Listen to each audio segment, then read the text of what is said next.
नमस्कार दोस्तों, आपका अपना मैथ्स गुरु पीयूष मिश्रा आपके अपने ई लर्निंग प्लेटफॉर्म eacharya.com पर आप सभी का एक बार पुनः स्वागत करता हूं। आज के अपने इस वीडियो में मैं आप ही के कक्षा 10 के पहले चैप्टर वास्तविक संख्याएं के प्रश्नावली 1.1 के साथ आप सबके साथ हाजिर हूं। और मैंने अपने पिछले वीडियो में इस चैप्टर का भूमिका के बारे में चर्चा की थी। मैंने आपको अपने पिछले वीडियो में इस चैप्टर में क्या क्या हमें देखना है, क्या क्या महत्वपूर्ण बिंदु है। सबसे पहले यूक्लिड विभाजन परिमेयिका क्या होती है, यूक्लिड विभाजन परिमेयिका का प्रयोग कैसे करना है।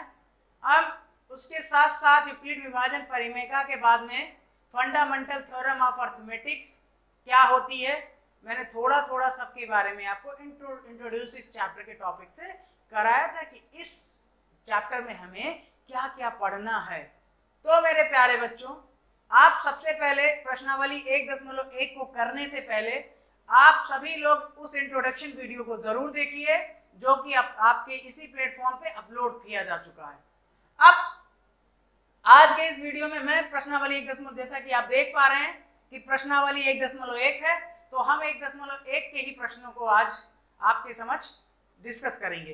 तो आइए सबसे पहले पहला प्रश्न देखते हैं क्या है। पहला प्रश्न स्क्रीन पे आपके ये है, ठीक है। पहला प्रश्न क्या है, किसी परेड में, ध्यान से देखिएगा, किसी परेड में 616 सदस्यों वाली एक सेना की टुकड़ी को 32 सदस्यों वाले एक आर्मी बैंड के पीछे मार्च करना है, ठीक है। यानी कि 616 सदस्यों की एक सेना की टुकड़ी है और उसे 32 सदस्य वाले यानी 32 जो है मेंबर्स हैं, 32 सोल्जर्स हैं बैंड वाले, उनके पीछे परेड करना है। कह रहे हैं दोनों समूहों को समान संख्या वाले स्तंभों में मार्च करना है, यानी समान संख्या वाले कॉलमों में उनको मार्च करना है। कह रहे हैं उन स्तंभों की अधिकतम संख्या क्या है जिसमें वो मार्च कर सकते हैं। अब आप समझिएगा मेरे प्यारे बच्चों कि मैंने कल के अपने पिछले वीडियो में यही बताया था कि जब भी प्रश्न में अधिकतम ज्यादा से ज्यादा, ठीक है, अधिकतम ज्यादा से ज्यादा एवं उसके साथ साथ अधिक से अधिक, बड़ी से बड़ी, ठीक है, ज्यादा से ज्यादा, ऐसे शब्द अगर आ जाते हैं तो आपको पता है कि हम उन दोनों जो भी प्रश्न होता है उस प्रश्न में हम क्या करते हैं, HCF फाइंड करते हैं, यानी कि हम लोग माशापा ज्ञात करते हैं। कल के मैंने अपने यूक्लिड विभाजन परिमेयिका में भी बताया था कि यूक्लिड विभाजन परिमेयिका का प्रयोग करते हुए आप दो धन पूर्णांक संख्याओं का HCF यानी कि माशापा बड़े आसानी से प्राप्त कर सकते हैं, ठीक है। तो अतः देखिए उत्तर लिखेंगे कैसे कि स्तंभों की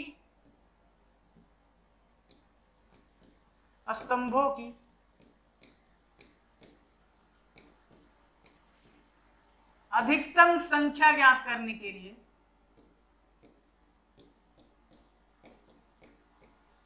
स्तंभों की अधिकतम संख्या ज्ञात करने के लिए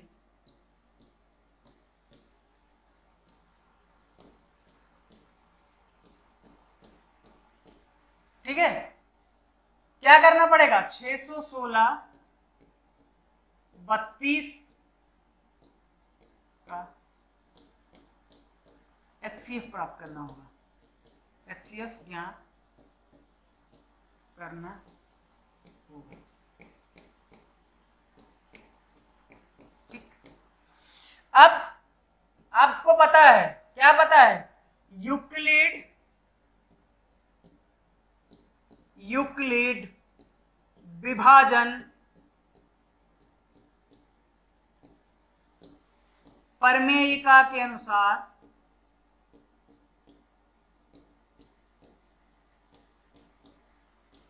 ठीक है, यूक्लिड विभाजन प्रमेय के अनुसार क्या होता है बताइए, दो धनपूर्ण संख्याएं होती हैं ए और बी। ए और बी दो धनपूर्ण संख्याएं होती हैं जिसमें ए जो है बी से ज्यादा होता है, तो ए और बी का एक एचसीएफ निकल के आता है डी, जो कि सबसे बड़ा फैक्टर होता है इस ए और बी का। जो ए और बी का एक उभय संख्या होती है, उभय कॉमन फैक्टर होता है जो ए और बी दोनों को विभाजित कर सकता है, वही आपका एचसीएफ यानी कि हाईएस्ट कॉमन फैक्टर होता है। ठीक है, तो प्रमेय के अनुसार ए बराबर क्या होता है बताइए, किसी संख्या में ए और बी दो संख्याएं, मान लीजिए ए और बी दो धनपूर्ण संख्याएं हैं जिसमें ए अगर बी से बड़ा है तो हम लिख सकते हैं ए बराबर बी इंटू क्यू धन आर।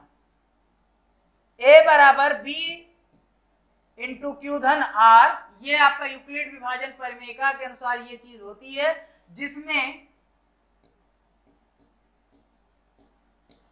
जो आर होता है आपका वो शून्य के बराबर या शून्य से बड़ा होता है, परंतु बी से हमेशा छोटा होता है।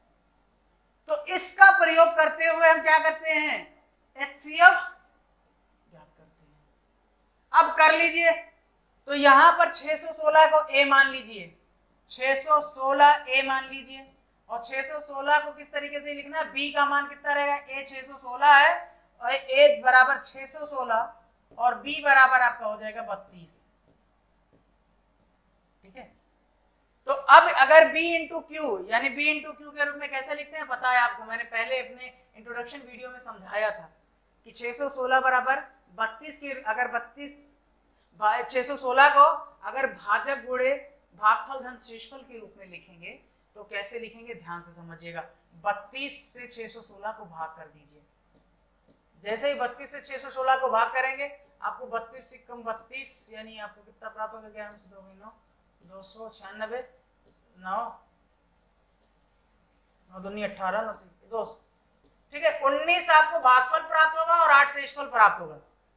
यानी कि आपको लिख सकते हैं 616 बराबर, जब 32 भाजक है तो भाजक यानी 32 गुणे भागफल यानी गुणे 19 धन शेषफल यानी धन 8। ठीक है, अब यूक्लिड्स डिवीजन प्रमेय, यूक्लिड्स विभाजन प्रमेय क्या कहती है, यदि शेष शून्य के बराबर नहीं है तो इस विभाजन प्रमेय का पुनः प्रयोग करना पड़ेगा। ठीक है, यदि शेष शून्य के बराबर नहीं होता है तो ये जो विभाजन प्रमेय आपकी है उसका पुनः प्रयोग करना पड़ेगा। अब पुनः जब प्रयोग करेंगे तो इस बार भाजक और भाज्य बदल जाएंगे। अभी तक 32 आपका क्या था, भाजक था, अब वो अगले चरण में भाज्य बन जाएगा और जो शेष था वो अगले चरण में भाजक बनेगा। ठीक है, तो अब हो जाएगा 32 बराबर, अब जो शेषफल था वो भाजक बनेगा, यानी 32 बराबर 8 गुणे 4 धन क्या हो जाएगा 0। ठीक है, लिखेंगे अतः शेष क्या है, शेष बराबर कितना आ गया बताइए, शेषफल क्या आ गया, 0 आ गया कि नहीं। अतः जब शेषफल 0 होता है तो जो भाजक होता है यानी जो बी होता है आपका, वही आपका एचसीएफ होता है। यानी 616 और 32 का जो हाईएस्ट कॉमन फैक्टर आपने ज्ञात किया वो क्या है, 8 है। यानी जब 8 बड़ा से बड़ा कॉमन फैक्टर है जिसे आप 616 और 32 दोनों को भाग करेंगे तो आपको शेषफल 0 प्राप्त होगा। यानी 616 और 32 का एचसीएफ कितना आएगा, 8 प्राप्त होगा। और यही आपको ज्ञात करना था। अब आप ये बता सकते हैं कि उन स्तंभों की अधिकतम संख्या क्या है जिसमें वो मार्च कर सकते हैं, तो आप लिखेंगे 8। 8 ही वो अधिकतम संख्या होगी स्तंभों की जिसमें वो 616 और 32 यानी 616 सदस्यों की सेना और 32 बैंड मेंबर्स दोनों आपके मार्च कर पाएंगे। ठीक है, तो ये बात आपको समझ में आ गई होगी और आपको ये भी मेरे प्यारे बच्चों समझ में आ गया होगा कि आपको यूक्लिड विभाजन परिमेयका का प्रयोग किस तरीके से करना है। ठीक है, तो इस तरीके से मैं एक बार ये भी बता दे रहा हूं, आपको अपनी बोर्ड की परीक्षाओं में एक प्रश्न इस तरीके से जरूर प्राप्त होगा। ठीक, गुड। अब इसे नोट कर लीजिए और हम अगले प्रश्न की तरफ बढ़ते हैं। ठीक है, अब अगला प्रश्न क्या है, ध्यान से देखिएगा। अगला प्रश्न भी ठीक उसी तरीके से है। क्या है, एक मिठाई विक्रेता के पास 420 काजू की बर्फियां और 130 बादाम की बर्फियां हैं। ध्यान से समझिएगा, प्रश्न अच्छा है, बढ़िया प्रश्न है, अच्छा प्रश्न है। एक मिठाई विक्रेता के पास 420 काजू की बर्फियां और 130 बादाम की बर्फियां हैं। वह इनकी ऐसी ढेरियां बनाना चाहती है कि प्रत्येक ढेरी में बर्फियों की संख्या समान रहे तथा ये ढेरियां बर्फी की परात में न्यूनतम स्थान घेरे।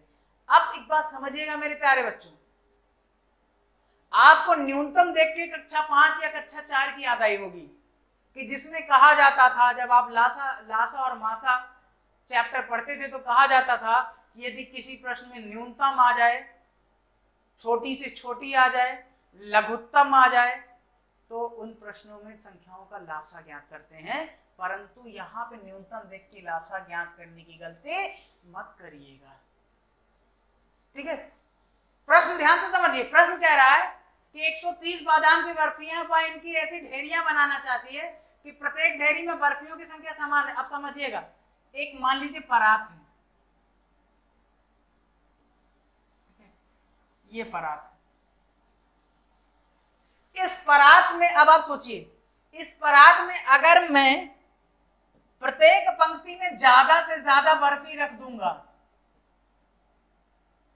ज्यादा से ज्यादा का मतलब एक जितना ज्यादा से ज्यादा संभव है, अगर ज्यादा से ज्यादा एक लाइन में बर्फी रखूंगा तो मुझे कम लाइन का लगाना पड़ेगा। हो सकता है कि मैं मान लीजिए 400 बर्फी हैं, कुल मिला के 400 बर्फियां हैं, और 400 बर्फियों को अगर मैं एक एक लाइन में 100 बर्फी रखूंगा तो मुझे 4 ही लाइन लगानी पड़ेगी ना। तो जब ज्यादा से ज्यादा बर्फी एक पंक्ति में रख देंगे तो आपको पंक्तियां की संख्या क्या हो जाएगी, न्यूनतम हो जाएगी। और जब पंक्तियों की संख्या न्यूनतम हो जाएगी तो परात में वो जगह भी क्या करेंगी, कम घेरेंगी। यदि पंक्तियों की संख्या अगर न्यूनतम हो जाए तो परात में क्या हो जाएगी, जगह कम घेरेंगी। परंतु पंक्तियों की संख्या न्यूनतम करने के लिए आपको बर्फियों की संख्या ज्यादा से ज्यादा यानी महत्तम रखनी पड़ेगी। और महत्तम बर्फियों की संख्या महत्तम करने के लिए क्या करना पड़ेगा, पुनः वही आपको 420 और 130 का माशापा यानी कि HCF निकालना पड़ेगा। ठीक है, अतः देखो उत्तर बराबर प्रश्नानुसार। ठीक है, परात में न्यूनतम स्थान घेरने के लिए, परात में न्यूनतम स्थान घेरने के लिए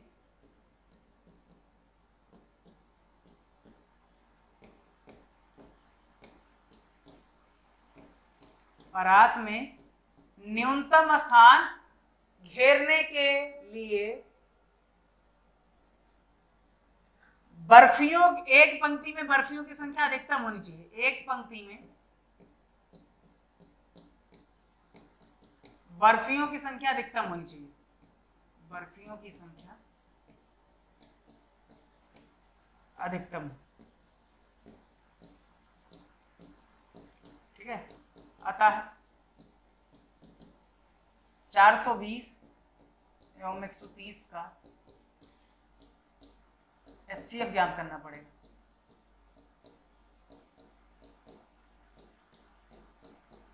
पड़ेगा कि नहीं पड़ेगा भाई? ठीक, ज्ञात कर लीजिए। वही वाली बात लिखेंगे, यूक्लिड विभाजन परिमेयका का प्रयोग करते हुए, यूक्लिड विभाजन परिमेयका का प्रयोग करते हुए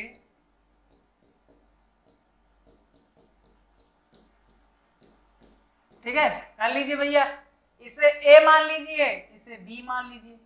क्या होता है, a बराबर B Q plus R, R शून्य से ज्यादा या शून्य के बराबर परंतु b से कम। तो 420 बराबर कितना हो जाएगा बताइए, 420 बराबर होगा 130 गुणे 3 धन 30। होगा कि नहीं होगा? ठीक है, अब फिर से r is not equal to 0, यानी शेष शून्य के बराबर नहीं है, तो पुनः विभाजन परिमेय का प्रयोग करिए। पुनः के प्रयोग करेंगे तो 130 और 30 से लगाना पड़ेगा, सो 130 बराबर हो जाएगा 30 गुणे 4 धन 10। फिर से पुनः r is not equal to 0, सो 30 और 10 के लिए लगाना पड़ेगा। अब किसके किसके लिए लगाना पड़ेगा, 30 और 10 के लिए। तो 30 बराबर कितना हो जाएगा, 30 बराबर 10 गुणे 3 धन 0। अब r बराबर क्या आ गया, 0, और जहां r बराबर 0 प्राप्त हो जाए वहां वही भी आपका क्या हो जाएगा, वही भी आपका महत्तम समापवर्त यानी कि HCF फाइंड होगा। यानी अब कितना आ जाएगा, 10।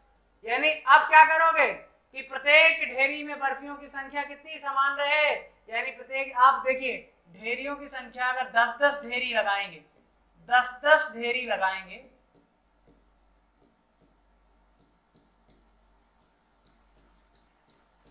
तो न्यूनतम स्थान वो घेरेगा, इसको समझ रखिए।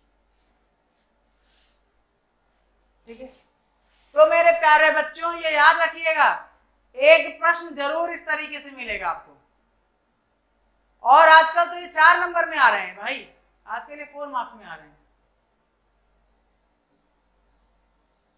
ठीक है, बात समझ में आई? अब एक और प्रश्न लेते हैं, ये दोनों प्रश्न एक जैसे थे इसलिए मैंने इन्हें ले लिया है, और मुझे आशा है कि आप लोग इस तरीके के प्रश्नों को जब भी आएगा आप बिल्कुल निश्चित रूप से सही करेंगे। ठीक है, आइए अगला प्रश्न देखते हैं, बढ़िया प्रश्न है। इस तरीके से एक प्रश्न इंट्रोडक्शन में भी ले चुका हूं, परंतु ये प्रश्न आपकी एक्सरसाइज का है। कह रहे हैं कि दर्शाइए कि कोई भी धनात्मक विषम पूर्णांक 6q1 या 6q3 या 6q5 के रूप का होता है जहां q कोई पूर्णांक है। अब समझिएगा,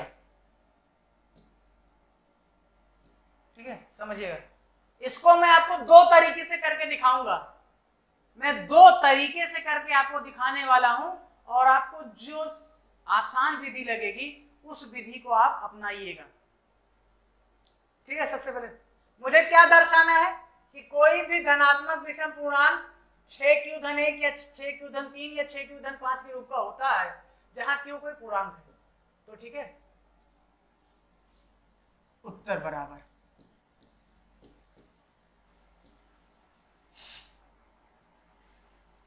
हमें ज्ञात है, क्या ज्ञात, हमें ज्ञात है कि 1, 3, 5, 7, 9, 11, 13, 15 इस तरीके से ये विषम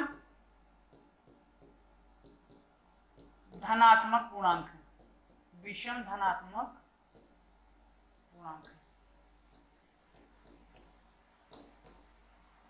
ठीक है, ये क्या है, विषम धनात्मक पूर्णांक है।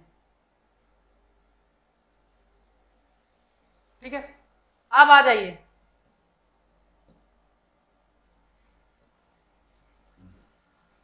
ठीक है, देखिएगा, हम 6q का क्या मतलब है यहां पर कि आपका भाजक क्या है, 6 है। तो लिखो, यदि भाजक बराबर 6 है, भाजक कितना है, भाजक कितना है, 6 है, तो भाजक कितना है, 6।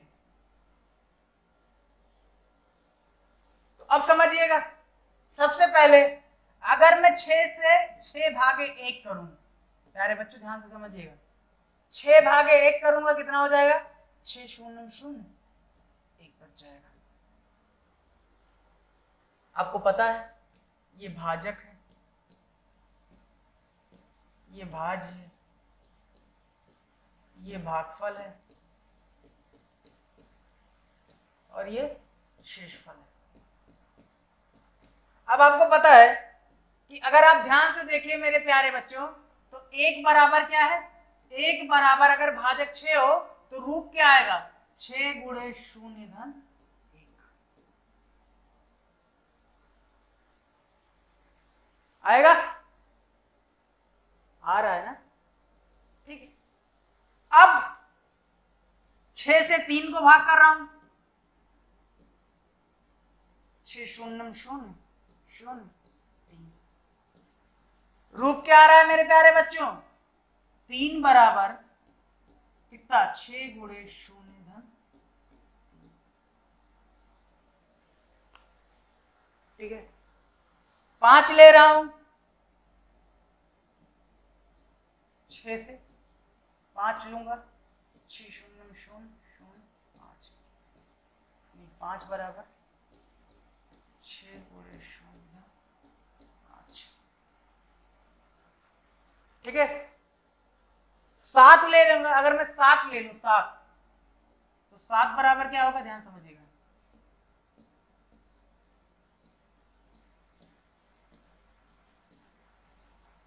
क्या होगा बताइए, 6 गुणे 1 धन 1। उसी तरीके से 9 अगर लूंगा तो क्या होगा बताइए, 9 बराबर क्या होगा, 6 गुणे 1 धन 3। अगर 11 लूंगा क्या होगा, 6 गुणे 1 धन 5। एक बात समझ रहे हैं बेटा, आप अगर इस पैटर्न को देखिए, अगर इस पैटर्न को आप फॉलो कर रहे हैं, ये पूरा पैटर्न अगर आप फॉलो करेंगे तो आप देख रहे हैं यार कि Q का मान कुछ भी, ये जो 6, ये क्या लिखा है, 6Q + 1 लिखा है, यहाँ पे Q का मान क्या है, शून्य भले हो गया लेकिन 6Q + 1 लिखा है कि नहीं लिखा है। ये भी Q = 0 के लिए क्या लिखा है, 6Q + 3 लिखा है कि नहीं लिखा है, लिखा है। ये भी 6Q + 5 लिखा है कि नहीं लिखा है, पुनः Q = 0 है। यहाँ पर Q का मान 1 हो गया लेकिन 6Q + 1 दिख रहा है कि नहीं दिख रहा है, 6Q + 1। यहाँ पर क्या दिख रहा है, 6Q + 3 दिख रहा है कि नहीं दिख रहा है, और यहाँ पर 6Q + 5 दिख रहा है कि नहीं दिख रहा है। क्लियर है ना, यानी कि आप देख रहे हो बेटा कि विषम धनात्मक पूर्णांक के लिए आपको 6Q + 1, 6Q + 3 और 6Q + 5 का रूप प्राप्त हुआ है जब Q कोई पूर्णांक है, यानी Q बराबर 0, 1, 2, 3, 4, 5 कुछ भी लेते जाएंगे, अगर Q कोई पूर्णांक लेंगे तो आपको हमेशा विषम धनात्मक पूर्णांक का रूप 6Q + 1, 6Q + 3, 6Q + 5, 6Q + 1, 6Q + 3, 6Q + 5 ही मिलने वाला है।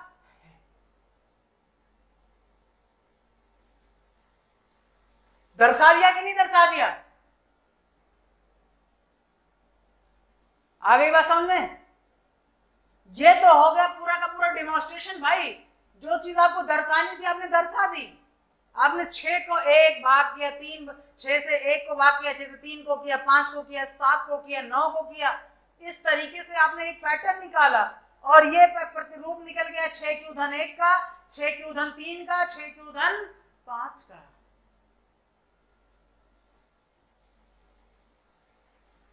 इतनी बात समझ में आई, ठीक है। अब मैं इसको एक और तरीके से कर सकता हूं, पहले तो आप वीडियो को रोकिए और इस पूरी चीज को नोट कर लीजिए। मुझे आशा है कि आप ये चीज समझ के गए होंगे कि ये क्या जो चाहिए था आपको वो प्राप्त हुआ कि नहीं प्राप्त हुआ।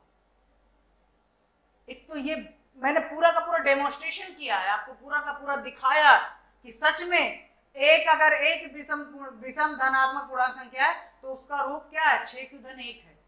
कब? जब q बराबर 0 हो। अगर 3 है तो 3 भी 6q-3 का रूप है। कब? जब q बराबर 0 हो। 5 भी 6q+5 का रूप है जब q बराबर 0 हो। उसी तरीके से 7 q बराबर 1 के लिए 6q+1 का रूप है। 9 q बराबर 1 के लिए 6q+3 का रूप है। इस तरीके से ये आपका रूप निकल के आ गया। इतनी बात समझ में आई? ठीक है, अब जरा सीधे सीधे कैसे इसको करेंगे, ये वीडियो नोट रोक के इसको नोट कर लिया होगा मुझे। ठीक है, अब आगे समझिए।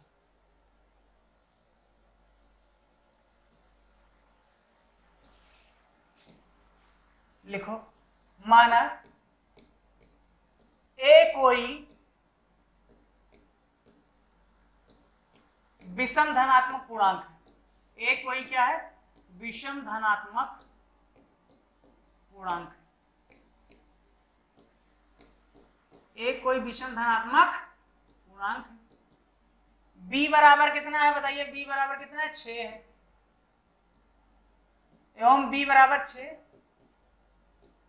दिया है। अतः r कितना होगा? रेडियस आप जानते हो, सॉरी रेडियस कह रहा हूं, रिमाइंडर यानी शेषफल। शेषफल कितना होगा बताइए?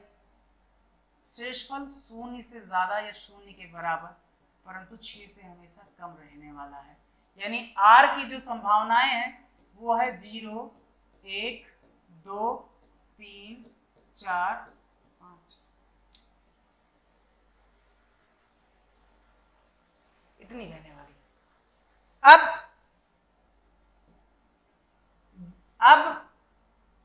देखो, जब r बराबर 0 होगा, ध्यान समझिएगा, जब r बराबर 0 होगा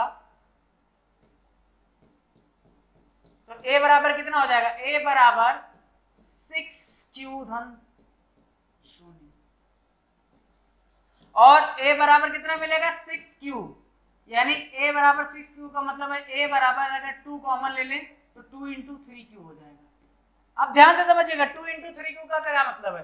2 × 3q का मतलब है कि r बराबर 0 पर,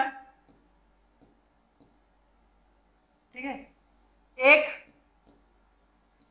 6q के रूप की, 6q के रूप की सम संख्या प्राप्त हो रही। भैया सम संख्या प्राप्त हो रही है।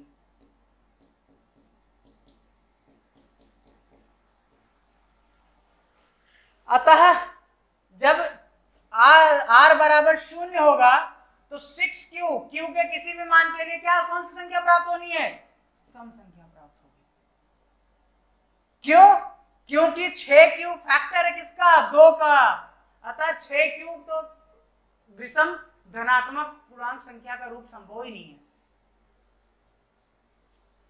ये संभव है नहीं भाई। जब r बराबर 0 हो गया तो 6q क्या मिल गया? सम मिल गया, यानी 6q तो रूप हो ही नहीं सकता। अब r बराबर 1 पर, r बराबर 1 जब रखेंगे तो a बराबर क्या होगा? 6q-1 एवं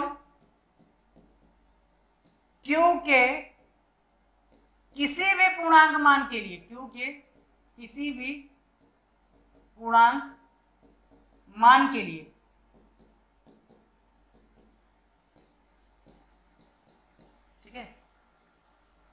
आपको धनात्मक विषम संख्या ही प्राप्त होगी। धनात्मक विषम संख्या प्राप्त होगी। भाई रख के देख लो यार, q का किसी भी कोई इस तरीके से रख के देख लो, सच में a विषम है कि नहीं है। अगर q बराबर 0 रखोगे क्या मिलेगा? 6 × 0 + 1 यानी 1 मिलेगा कि नहीं मिलेगा। अगर q = 1 रखोगे 6 × 6 = 1 7 मिलेगा कि नहीं मिलेगा। इस तरीके से q के पूर्णांक मान के लिए a सदैव विषम धनात्मक संख्या ही देगा, यानी 6q + 1 के रूप में। उसी तरीके से जब r बराबर 2 रख दोगे मेरे प्यारे बच्चों, r बराबर 2 रखने पर क्या होगा? a बराबर 6q प्लस 2, फिर से यहां से 2 कॉमन हो जाएगा, 3q प्लस 1 मिलेगा, यानी पुनः सम संख्या प्राप्त होगी, पुनः सम संख्या प्राप्त होगी। यानी ये भी रूप संभव नहीं है, 6q प्लस 2 भी संभव नहीं है विषम संख्या के लिए। अतः r बराबर 3 रखोगे, जब r बराबर 3 रखोगे बताइए क्या होगा, a बराबर क्या होगा बताइए, 6q प्लस 3, ठीक है। पुनः q के किसी भी मान के लिए, q के किसी भी मान के लिए आपको विषम संख्या प्राप्त होगी, धनात्मक विषम संख्या। q का मान जब 0 रखोगे ये क्या होगा 3, q का मान 1 रखोगे क्या होगा 9, q का मान 2 रखोगे क्या होगा 15। इस तरीके से 6q प्लस 3 पे भी विषम संख्या प्राप्त होने वाली है। उसी तरीके से जब r बराबर 4 रखोगे, जब r बराबर 4 रखोगे a बराबर क्या हो जाएगा 6q प्लस 4, ठीक है। 6q प्लस 4 पे फिर से 2 का कॉमन फैक्टर बनेगा, यानी 6q प्लस 4 भी पुनः सम संख्या प्राप्त होगी, यानी ये भी रूप संभव नहीं है, 6q प्लस 4 भी संभव नहीं है। फिर r बराबर 5 पे 6q प्लस 5 प्राप्त होगा, फिर से q के किसी भी मान के लिए आपको विषम संख्या, धनात्मक विषम संख्या प्राप्त होगी। यानी कि आपने देखा कि जब r बराबर 0, r का जब मान 0, 2 और 4 हो तो सम संख्या प्राप्त होती है। तो क्या प्राप्त होती है, सम संख्या, यानी 0, 2 और 4, 6q plus 0, 6q plus 2 and 6q plus 4 रूप पॉसिबल ही नहीं है, क्योंकि a आपने क्या माना है, विषम धनात्मक पूर्णांक माना है। और विषम धनात्मक पूर्णांक के लिए जो आपका रूप निकल के आया वो निकल के आया 6q धन 1, 6q धन 3 और 6q धन 5। समझ में आया, ठीक है। तो इस तरीके से इन प्रश्नों को करेंगे, ठीक है। इस तरीके से इन प्रश्नों को हम हल करने वाले हैं। अब ये जो रूप था मेरे प्यारे बच्चों, ये भी मैंने आपको पूरा करके दिखाया है।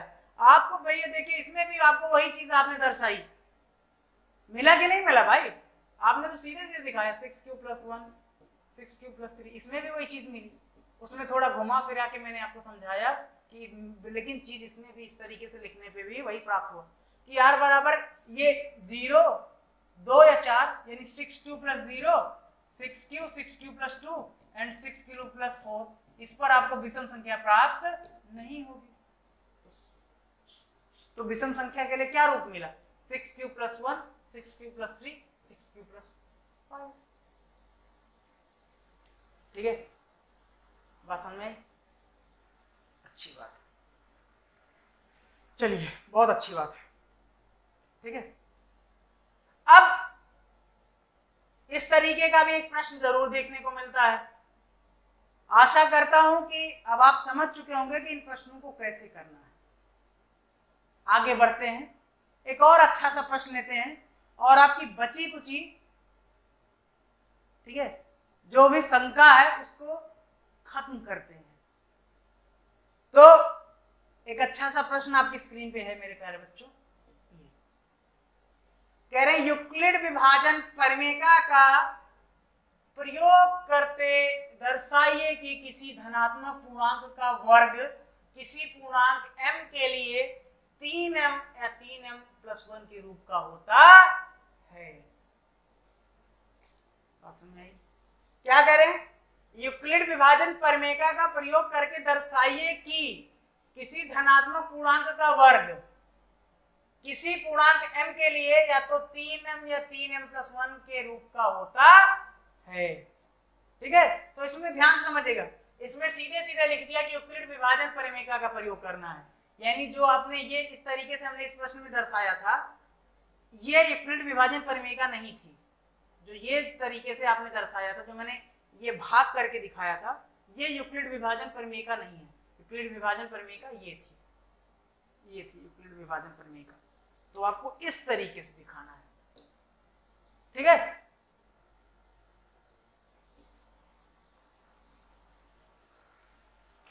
ठीक है, अब सुनिए कि माना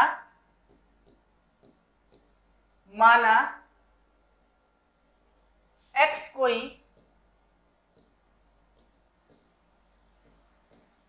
धनात्मक पूर्णांक है, x कोई धनात्मक पूर्णांक है। ध्यान से समझिएगा, मैंने क्या माना x कोई धनात्मक पूर्णांक संख्या है, ठीक है, पूर्णांक संख्या है। अब आपको ये तो पता चला यार कि किसी पूर्णांक m के लिए 3m यानी फिर से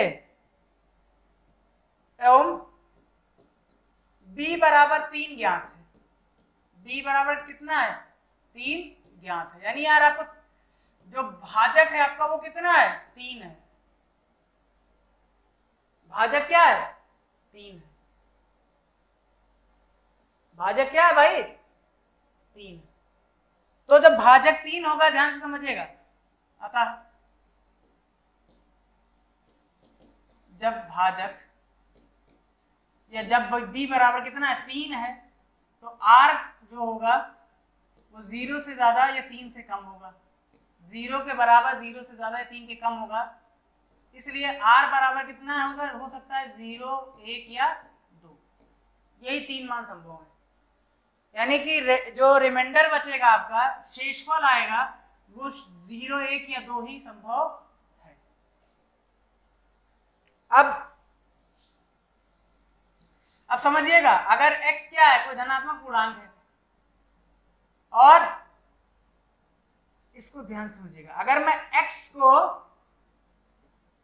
3 से भाग करूं, x को किससे भाग करूं 3 से, तो क्या हो जाएगा, ठीक है, x को किससे भाग करूं 3 से, तो मान लीजिए मैं कुछ भी आपका भागफल आएगा वो q है, जो भागफल है वो क्या है q है, तो ये क्या आ जाएगा, और जो शेषफल आपका आएगा वो कितना आएगा, जब इससे इसको भाग करूंगा तो ये आपका क्या आएगा भागफल, और r मान लीजिए क्या है शेषफल, और ये क्या है भाजक, और ये क्या है भाज्य, ठीक है। तो x बराबर क्या होगा प्यारे बच्चों, x बराबर क्या होता है बताइए, भाज्य बराबर भाजक गुणे भागफल, यानी 3 गुणे q धन r, ये तो होगा, यानी x बराबर कितना होगा 3q धन r।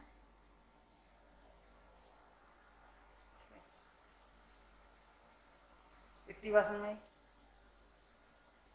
अब ठीक है, जब ध्यान से समझिएगा, अब जब r बराबर 0 होगा, r बराबर कितना होगा 0 होगा, तो x बराबर क्या होगा, x बराबर होगा 3q धन 0, यानी x बराबर भी कितना होगा 3q।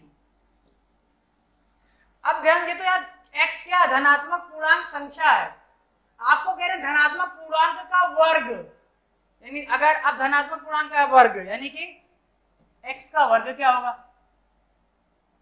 x का वर्ग, तो x का वर्ग क्या होगा बताइए, x का वर्ग क्या हो जाएगा, x स्क्वायर हो जाएगा कि नहीं हो जाएगा, और इधर ये कितना हो जाएगा 9q स्क्वायर हो जाएगा कि नहीं हो जाएगा,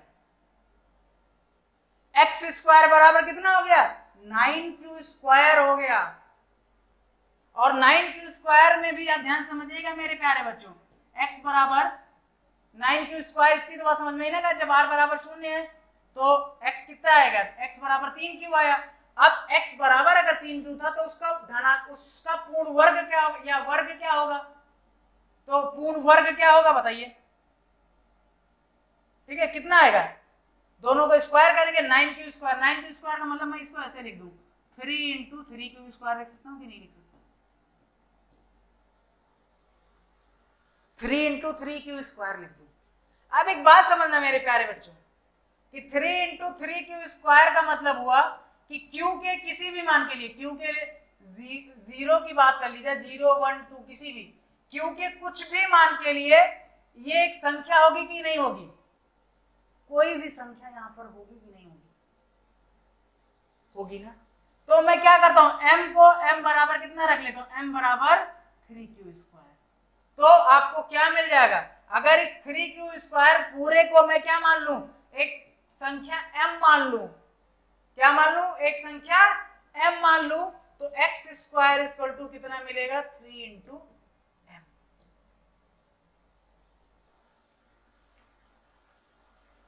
समझ में? मैंने क्या किया, अब आपको लग रहा होगा सर ने क्या कर दिया। भाई कुछ नहीं किया यार, इतनी बात समझ में आई ना कि x बराबर 9q² हो सकता है, x² बराबर 9q²। 9q² को मैंने क्या किया, 3 × 3q² के फॉर्म में ब्रेक कर लिया।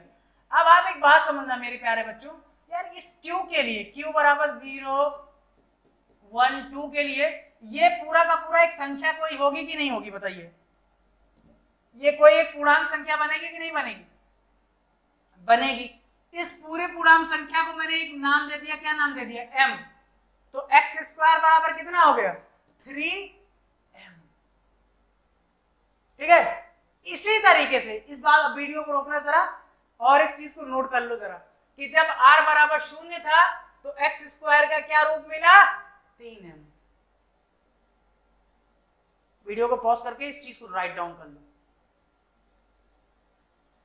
ठीक है, कि जब r बराबर 0 था तो धनात्मक पूर्णांक का वर्ग मिला, x² बराबर 3 × m। ठीक, अब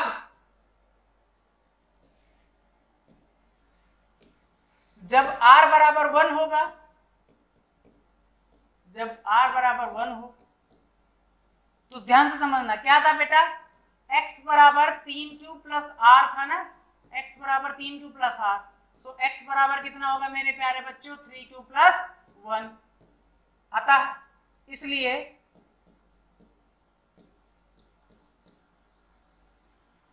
वर्ग क्या होगा, इसलिए वर्ग क्या हो जाएगा, x² बराबर 3q + 1 का स्क्वायर हो जाएगा कि नहीं हो जाएगा? ध्यान से समझना, क्या होगा, x² बराबर 3q + 1 का स्क्वायर, यानी x² बराबर, इसको एक्सपेंड कर दो तो ये हो जाएगा 3q का स्क्वायर प्लस किसका, 1 का स्क्वायर प्लस 2 × 3q × 1। ध्यान से समझना, कितना आ जाएगा, 9q² प्लस, इसको मैं आगे कर लेता हूँ, कुछ कोई दिक्कत तो नहीं है ना, 6q + 1। अब ध्यान से समझना, क्या समझाने का प्रयास करो उसको समझना। ये चीज समझ में आई ना, कि अगर r यानी कि जब शेषफल 1 हो तो स्क्वायर किस रूप में बन रहा है, इस तरीके से 9q² + 6q + 1। अब एक बात समझना, अगर मैं 3 यहां से फिर से कॉमन कर लूं तो ये क्या हो जाएगा, 3q² + 2q + 1। ध्यान से समझना, क्या है, x² बराबर मैं इस तरीके से लिख सकता हूं कि नहीं भाई, इन दोनों में से मैंने 3 को कॉमन कर लिया भाई, तो ये 3q² + 2q + 1 बन गया। इतने में तो कोई समस्या नहीं है ना। फिर से, अतः ध्यान से समझना, q के किसी भी मान के लिए ये एक पूर्ण संख्या बनेगी कि नहीं बनेगी भाई? q के अगर q बराबर 0 1 2 कुछ भी रखोगे यार, तो ये 3q² + 2q एक पूर्णांक संख्या मिलेगी कि नहीं मिलेगी? इसलिए ठीक है, इसे फिर से मैं इन सबको एक संख्या m से बदल दे रहा हूं, अतः x² बराबर 3m + 1। क्योंकि ये अगर ये सब अगर कोई संख्या पूर्णांक संख्या मिलेगी, q का कोई भी मान रखोगे, 0 1 2 रखोगे, यहां पर एक पूर्णांक संख्या मिलने वाला है। इसलिए m बराबर कह सकते हो, जो आपका m होगा वो कोई पूर्णांक संख्या है, वो 3q² + 2q को क्या कर सकता है, रिप्लेस कर सकता है।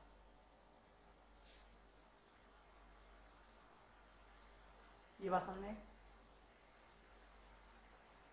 इतनी बात नहीं, ये चीज जो थी इसे m से रिप्लेस कर दिया, हमें यहाँ पर एक कूलॉम संख्या चाहिए और वो Q के किसी भी मान के लिए यहाँ पर M मिलेगा। Q का मान आप 0 रखोगे, ये क्या हो जाएगा, सब 0 हो जाएगा, 3 इंटू 0 रह जाएगा, 1 ही रह जाएगा। Q का मान 1 रख के देख लोगे, Q का मान जब 1 रख के देखोगे ये हो जाएगा आपका 3 धन 2 5 हो जाएगा, तो यहाँ पे M का मान कितना हो जाएगा, 5 हो जाएगा। यानी Q के किसी भी मान के लिए आपको यहाँ एक M यानी पूर्णांक संख्या प्राप्त होनी है, इसलिए मैंने x स्क्वायर इक्वल टू क्या लिख लिया, 3m प्लस 1। ये तो तब जब r बराबर कितना था, 1 था। इसी तरह जब r बराबर 2 होगा, जब r बराबर 2 होगा, ध्यान से समझना, तो x बराबर कितना होगा, 3q प्लस 2 होगा कि नहीं।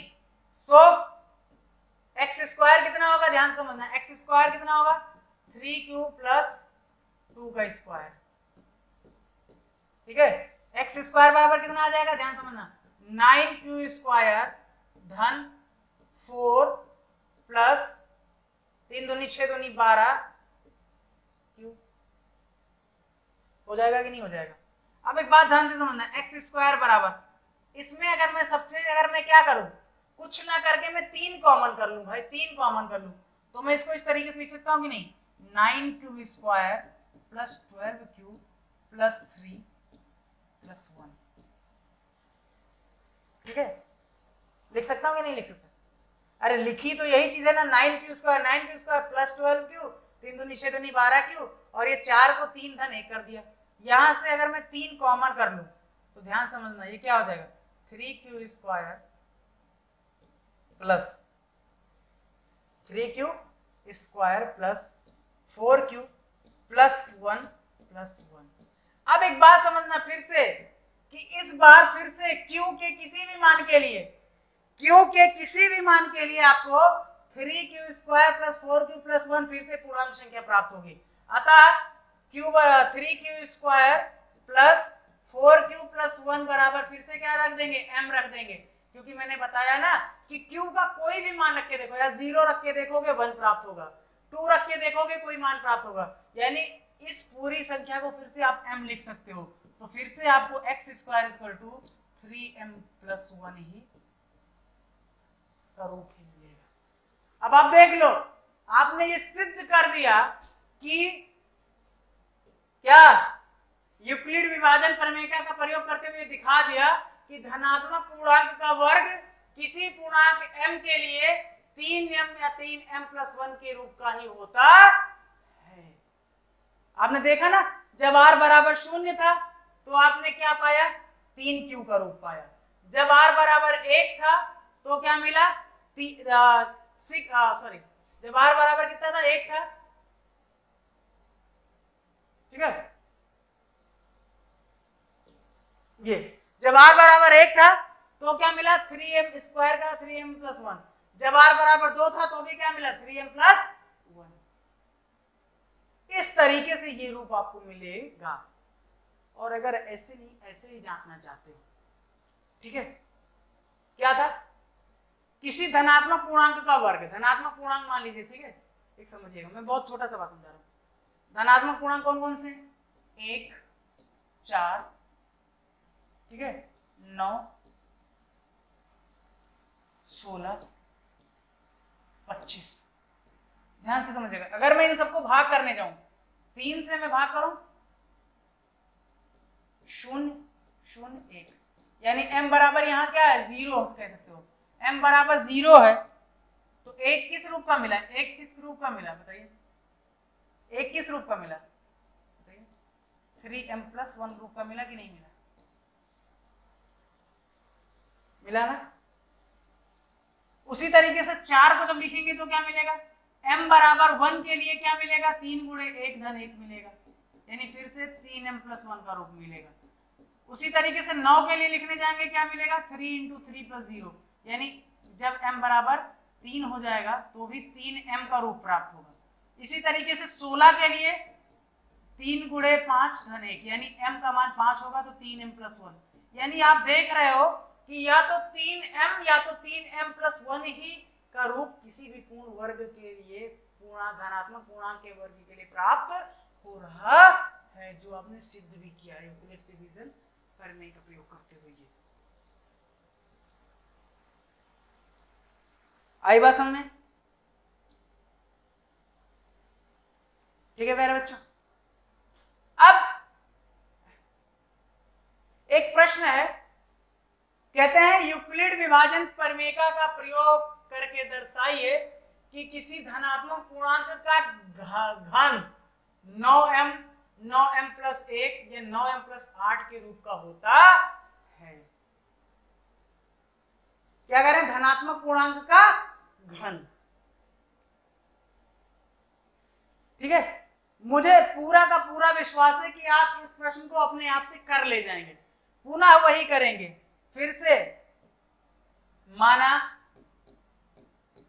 x कोई क्या है, माना x कोई धनात्मक पूर्ण संख्या है, धनात्मक पूर्ण संख्या, ठीक है, धनात्मक पूर्ण संख्या है। b बराबर कितना दिया है यहाँ पर, देखिए ध्यान से, कह रहे हैं कि विभाजन प्रमेयिका का प्रयोग करके दर्शाइए कि किसी धनात्मक पूर्णांक का घन 9m 9m+n, तो b बराबर कितना ले लेंगे? 9 ले लीजिए। ठीक है, b बराबर कितना ले लीजिए? 9।